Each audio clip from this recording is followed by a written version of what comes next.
স্মৃতি হলো আপনার পছন্দের সেই জিনিসগুলোকে ধরে রাখার একটি উপায়। জীবন ছোট, ভালো করে ভোগ করো, ভালোবাসা বিরল ধরো, রাগ খারাপ সবকিছু ফেলে দাও, ভয় ভয়ঙ্কর এটির মুখোমুখি হও। স্মৃতিগুলো মধুর, এটি লালন করো। হ্যালো এভরিওয়ান, আসসালামু আলাইকুম, welcome back to my new another blog. Masfi জলডান ব্লগ থেকে মাসফির মম বলতেছি। কি অবস্থা সবার, কেমন আছেন সবাই? আই হোপ যে যেখানে আছেন ভালো আছেন, সুস্থ আছেন। ব্লগটা শুরু করেছি সকালের পর থেকে। তো এখানে আমি পিঠার চাউল রেডি করে নিয়েছি, এগুলো ভিজিয়ে আমি সুন্দরভাবে গুঁড়ো করে নিব মেশিনে। তো যারা এই মুহূর্তে আমার ভিডিওটি দেখা শুরু করেছেন, প্লিজ একটা লাইক দিয়ে একটা কমেন্ট করে আমার সাথে থাকতে পারেন। আর যদি আমার ভিডিওটি ভালো লেগে থাকে, প্লিজ আমার চ্যানেলকে সাবস্ক্রাইব করে দিয়ে আমার পাশে থেকে যেতে পারেন। যারা অলরেডি এই কাজটি করে ফেলেছেন তাদেরকে জানাচ্ছি অসংখ্য অসংখ্য ধন্যবাদ। তো এখন আমি চাউলের গুঁড়া করেও নিয়ে এসেছি, অলরেডি এটাকে রোদে দিয়ে দিয়েছি। আর আজকের ওয়েদারটা মাশাল্লাহ প্রচণ্ড গরম, তো ওয়েদারটা খুব ভালো লাগতেছে। স্কুল থেকে এসে চাউলগুলো গুঁড়ো করে অলরেডি রোদে দিয়ে দিয়েছি। এগুলোকে চাচি গুঁড়ো করে নিয়ে এসে দিয়েছে। কিছু পিঠা বানাবো, যেহেতু বাসায় গেস্ট আছে ওদের জন্যই পিঠা বানাবো, সেই উপলক্ষেই আর কি চাউলগুলো গুঁড়ো করা। আর বাসায় অনেক পিঠার চাউল ছিল, সেগুলো গুঁড়ো করতে হবে, তাছাড়া নষ্ট হয়ে যাবে, এই জন্যই আর কি গুঁড়ো করলাম সব। মানুষের জীবনে ছোটবেলার স্মৃতি, অনেক বড়বেলার স্মৃতি, অনেক রকমের স্মৃতি থাকে, সেগুলো কিন্তু মানুষের জীবনের সাথে গেঁথে থাকে। মানুষ পাল্টায় কিন্তু তার স্মৃতি কখনোই পাল্টায় না। কখনো কখনো দেখবেন জীবনের কোনো মুহূর্তের আসল মান বুঝতে পারেন না যতক্ষণ না এটা স্মৃতি হয়ে যায়। তো এদিকে স্কুল থেকে আসার সময় আমি তাজা টাকি মাছ পেয়েছিলাম, সেগুলোকে নিয়ে এসেছি। লাউ পাতা ভর্তা করব, টাকি মাছের ভর্তা করব, আর এই যে ধনিয়া পাতা নিয়ে এসেছি। এগুলো দিয়ে ভর্তা আইটেমটা এত ভালো লাগে। মাংস খেতে আমার একদমই ইচ্ছে করতেছে না, বিশেষ করে আমি ভর্তা খাবো, সেই জন্যই আর কি নিয়ে আসলাম। আর আমার মা এই ভর্তাটা খুব পছন্দ করে, তো আজকে কিন্তু মাছ পেয়ে গেছি। ঝিঙা দিয়েও রুই মাছ রান্না করেছি। এদিকে দেখেন কত সুন্দর হয়েছে তরকারির কালারটা। আর টাকি মাছ নিয়ে এসেছি, এটাকে একদম ধনিয়া পাতা দিয়ে ঝাল ঝাল করে একটা ভর্তা করব। গরম ভাতের সাথে টাকি মাছের ভর্তা যে খেয়েছেন সে তো বুঝবেন কত মজা। তো এই যে আমার টাকি মাছের ভর্তা ভাজা শেষ, এখন এটাকে কাটা বেছে হাতে ডলে সুন্দর করে ভর্তা করে নিব। তো এরই মাঝখানে দেখি আমার ভাই আমার ছেলের ক্লে দিয়ে দেখেন কত সুন্দর একটা কার্টুন বানিয়েছে। এটা দেখে আমার ছেলের কিন্তু মাশাল্লাহ অনেক পছন্দ হয়েছে। তো আমিও দেখছিলাম, রান্নার রুম থেকে এসে ওর কার্টুনটা দেখে নিলাম, বললাম যে হ্যাঁ খুব সুন্দর হয়েছে। মাশাল্লাহ ও খুব সুন্দর সুন্দর কার্টুন বানাতে পারে ক্লে মাটি দিয়ে। আর এপাশে দেখেন আমার ভর্তা অলরেডি করা শেষ। মাশাল্লাহ ভর্তাগুলো অনেক লোভনীয় হয়েছে, খেতেও কিন্তু মজা হয়েছে। গরম ভাতের সাথে ভর্তা কিন্তু অনেক মজা। লাউ পাতাও ভর্তা করে নিয়েছি সরিষার তেল দিয়ে, আর আজকে গরম ভাতের সাথে ভর্তা ভাত বেশ মজে যাবে।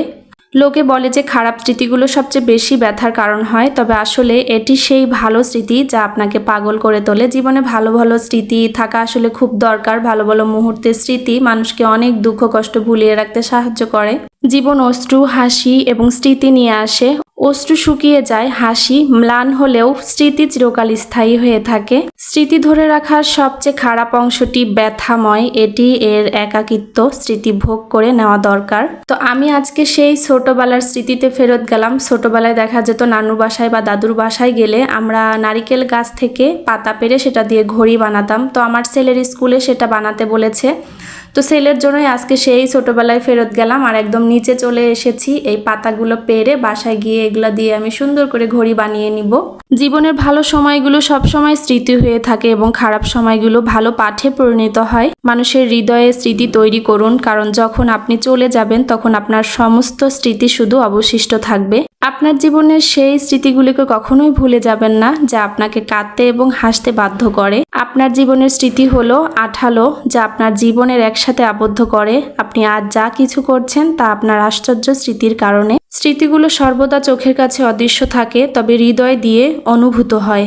স্মৃতি হলো একটা ডায়েরি যা আমরা সকলেই আমাদের সাথে বহন করি। এই ডায়েরিতে জীবনের ছোট বড় কত স্মৃতি থাকে। ছোটবেলার স্মৃতি থাকে, মাঝারি বয়সের স্মৃতি থাকে, ছোট থেকে বড় হওয়ার সব স্মৃতি কিন্তু ডায়েরির মতো আমাদের সবার জীবনে থাকে। আমরা কিন্তু এই স্মৃতিগুলো, ভালো মুহূর্তগুলো মনে করে অনেক সময় নিজেকে অনেক হালকা করে নিতে পারি। তো এখানে আমার ছেলেকে আমি কোনো মতে ঘড়ি বানিয়ে দিলাম, ভুলে গিয়েছিলাম, পরে এটাকে বানিয়ে দিলাম সুন্দর করে। এখন ঘড়িটা হয়েছে। তো বিকেলবেলা নারকেল নিয়ে এসেছে যে বাসা থেকে, সেগুলো আমি এখন কুড়িয়ে নিব, নিয়ে সবার জন্য একটু লাচ্চা সেমাই রান্না করব, কারণ এখন তো বিকেলের নাস্তা দেওয়ার সময় হয়ে গিয়েছে। তো এই পাশে আমি নারিকেলগুলো কুড়িয়ে তারপরে হচ্ছে লাচ্চা সেমাইটা রান্না করব। আজকে অনেক বছর পরে আমি সেই নারিকেলের পাতা দিয়ে ঘড়ি বানালাম। যেহেতু নারিকেলের পাতা নাই, আমি সুপারি গাছের পাতা নিয়ে ঘড়িটা বানানো শিখিয়েছি আমার ছেলেকে। ভুলে গিয়েছিলাম, আস্তে আস্তে চেষ্টা করে আবারও ঘড়িটা বানাতে পারলাম। আগে দেখা গেছে নানুর বাসায় গেলে আমরা ঘড়ি বানাতাম, কলার পাতা দিয়ে চুল বানাতাম, এই ধরনের খেলাগুলো খেলতাম। সেই স্মৃতিগুলো এখনও অনেক গভীরভাবে জীবনের সাথে মিলে আছে। অনেক মিস করি, অনেক মনে করি স্মৃতিকে, সেই ছোট্টবেলার খেলার সাথীদেরকে, আমার খালাতো ভাই বোন, চাচাতো ভাই বোন। এখন সবাই বড় হয়ে গেছে, সবাই বাইরে থাকে। তবে আছে না, ওই স্মৃতিগুলোকে মনে করে মাঝে মাঝে খুব ভালো লাগে। কত সুন্দর দিন কাটাতাম আমার নানুর বাড়ি বা দাদুর বাড়িতে গেলে। তো সব কাজকর্ম শেষ করে বাচ্চার এক্সাম আছে কালকে, তো বাচ্চাকে আমি পড়াতে বসেছি, কারণ মেহমান আসলে এমনিতেই বাচ্চা কাচ্চা পড়াশোনা করতে চায় না। তো ওকে অনেক বুঝিয়ে আমি ওই কালকে এক্সামের প্রিপারেশনটা নেওয়াতে বসেছি। মাশাল্লাহ, প্রিপারেশনটা নিয়ে সে কমপ্লিট করতেছে পড়াশোনা। এর মাঝখানে সন্ধ্যার সময় আমি আবার এই যে তালের বড়া বানিয়ে সবাইকে খাওয়াবো, তো আস্তে আস্তে তালের বড়াগুলোও বানিয়ে নিচ্ছি। আজকের ভিডিওটা একদমই ছোট, সবাই লাইক দিয়ে প্লিজ ভিডিওটা কন্টিনিউ করবেন। আমি যখনই কারো ভিডিও দেখি প্রথমে লাইক তো অবশ্যই দেই, তারপরে ফুল ভিডিও ওয়াচ করে সুন্দর একটা ভিডিও রিলেটেড কমেন্ট করি। তো তালের বড়া ভাজতে ভাজতে আজকের ভিডিওটা এখানেই রেখে দিব। দেখা হয়ে যাবে নেক্সট ভিডিওতে। ততক্ষণ পর্যন্ত সবাই ভালো থাকবেন, সুস্থ থাকবেন, আমাদের জন্য দোয়া রাখবেন। আল্লাহ হাফিজ সবাইকে। আসসালামু আলাইকুম।